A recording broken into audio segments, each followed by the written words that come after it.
Ambiance musicale mais studieuse sur le bateau d'Harry Uzela, dernier à rejoindre les pontons des Sables d'Olonne hier, et bateau star du public venu nombreux aujourd'hui.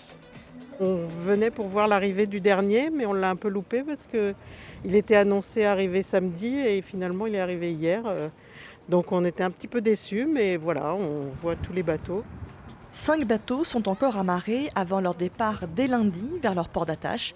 Dernière occasion pour les curieux de sentir un peu le vent du Vendée Globe.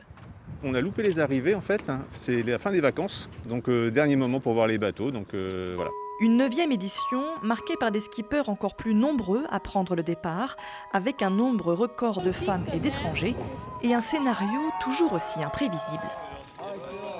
Sportivement, la course, je trouve qu'elle a un cachet très particulier puisqu'on n'a jamais eu autant de bateaux à l'arrivée. 80% de la flotte est arrivée, ce qui est très rare dans les éditions. En général, on a un peu de mal à faire les 50% et surtout un finish de ouf parce qu'on ne savait pas à 24 heures, à 12 heures de l'arrivée, on ne savait pas encore qui allait gagner ce Vendée Globe 2020. C'était incroyable. Une édition marquée par l'essor des nouvelles technologies de communication entre skippers, notamment la messagerie WhatsApp. Mais pas de quoi remettre en cause la notion de solitaire et de non-assistance, selon le directeur de course, qui y voit plutôt une avancée. Oui, c'est une bonne nouvelle. Ces nouvelles technologies, elles sont efficaces, elles sont sécurisantes aussi pour nous. On a eu aussi l'occasion d'utiliser le Skype aussi avec Jean Lecam, par exemple, pendant le sauvetage de Kevin.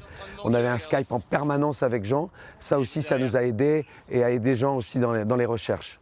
33 skippers au départ, 25 à l'arrivée, et presque autant prêts à repartir faire un tour dans 4 ans.